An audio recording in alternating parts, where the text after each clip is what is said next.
Hello everyone, कैसे हैं आप सब लोग। आई होप सभी ठीक होंगे। आज एक बहुत ही सेंसिटिव मुद्दे पर बात करना चाहूँगी, वो है पोक्सो एक्ट। आप लोगों ने अक्सर सुना होगा या कभी आप लोगों के अखबार में आप लोगों ने पढ़ा होगा, न्यूज़ में पढ़ा होगा कि फला व्यक्ति, फला लड़का पोक्सो एक्ट के अंतर्गत उस पर मुकदमा दर्ज हुआ है और जेल के अंदर बंद है। और कई बार आप लोगों ने ये भी सुना होगा कि इसमें 20 साल की सजा कोई जेल के अंदर काट रहा है। तो पोक्सो एक्ट जो होता है, सरल भाषा में आप लोगों को बताना चाहती हूँ कि 18 साल के कम के जो भी बच्चे होते हैं उनके साथ छेड़छाड़ हो, सेक्सुअल असॉल्ट हो या फिर उनके साथ कोई गलत तरीके से छूना, इस तरीके की कोई हरकत अगर कोई व्यक्ति उनके साथ करता है तो उस पर पोक्सो एक्ट के अंतर्गत मुकदमा दर्ज होता है और इसकी धाराएं बहुत संगीन होती है। 20 साल तक की इसमें सजा रहती है।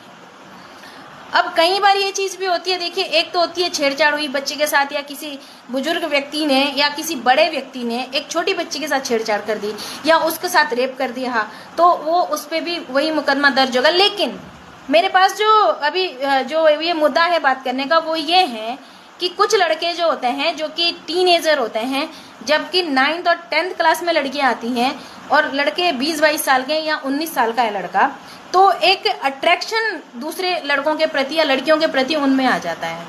फिर उनका मन करता है कि हम एक दूसरे से दोस्ती करें। फिर धीरे धीरे दोस्ती हो जाती है। दोस्ती होने के बाद बाबू सोना ये सारी चीज़ें शुरू हो जाती हैं, एक दूसरे को गिफ्ट देना शुरू हो जाते हैं। लेकिन एक टाइम आता है कि माता पिता उनको पकड़ लेते हैं। जब माता पिता उनको पकड़ लेते हैं तो वो क्या होता है, लड़की डर जाती है। और ये बात भी सही है क्योंकि वो लड़की माइनर है तो वो अपनी कंसेंट नहीं दे सकती थी। तो उस सूरत में वो लड़के का नाम ले देती है, कहती है कि उस लड़के ने जो है मेरे साथ छेड़छाड़ भी करी, उसने मेरे साथ रेप भी करा, उसने मेरे साथ ये भी किया, वो भी किया, मैं नहीं चाहती थी, फिर उसने किया।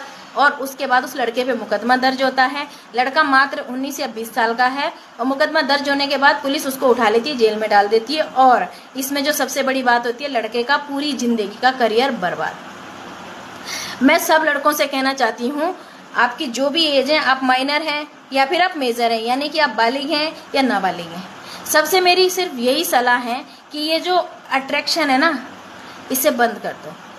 और जो नाबालिग लड़की से दोस्ती करने का आपका मन रहता है ना, बिल्कुल यहाँ से निकाल दो, क्योंकि वो किसी भी सूरत में आपको नहीं बचा सकती। पहली बात, वो कंसेंट नहीं दे सकती, और दूसरी बात, उसका संरक्षण उसके माता पिता के पास है। तो आपको बचने का कोई रास्ता नहीं है। वो जो पुलिस को कह देगी, जो भी वो कोर्ट में कह देगी, वही बयान सर्वोपरि होता है और उसी बयान के आधार पर आपको सजा हो सकती है। तो ये जो अट्रैक्शन दिखाते हो ना कि बाबू सोना वाला, ये प्यार हो गया, ये हो गया, इसे थोड़ा कंट्रोल करो भाई लोगों, और थोड़ा समझो इन चीज़ों को कि ये आपको नहीं करना चाहिए। और मैं लड़कियों से भी एक बात कहना चाहती हूँ कि जब तुम लोगों को स्कूल में पढ़ने के लिए भेजा है, तुम अभी 15-16 साल की हो, तुम्हारी उम्र अभी बॉयफ्रेंड बनाने की नहीं है, तो प्लीज़ ये बाबू सोना मत बनाइए। अगर मेरी वीडियो आप लोगों तक पहुँचती है तो इस बात को समझिए, सोचिए, क्योंकि कल के दिन जब तुम पकड़े जाते हो तो जो तुम्हारा पार्टनर होता है, जिसको तुम बाबू सोना कहती हो, जिसके साथ तुम जिंदगी बिताने की बात करती हो, वो जेल में होता है। तो जिंदगी जो है उसकी बर्बाद होती है। पूरा लाइफ वो पढ़ लिख रहा होता है स्कूल में या कहीं भी वो कॉलेज कर रहा होता है, लेकिन एक बार जब वो जेल चला जाता है तो पोक्सो जैसे एक्ट में मैंने अभी भी बताया कि 20 साल की सजा होती है और उसके बाद बहुत मुश्किल हो जाता है उसको वहां से बाहर निकालना। आप कितना भी कह दो कि कंसेंट थी, पर कोर्ट उसको नहीं मानती है, न्यायालय उसको नहीं मानता है। और लड़कों से तो मैंने साफ साफ कह दिया कि भाई साहब, अगर दोस्ती करनी है, बाबू सोना किसी को बनाना ही है, तो 18 साल की कम की लड़की को तो बिल्कुल भी मत बनाइए। और जिसको भी बनाते हो उसे जिंदगी भर के लिए बाबू सोना बना लीजिए। और ये जो चीज़ें चलती है ना, ये मत करो।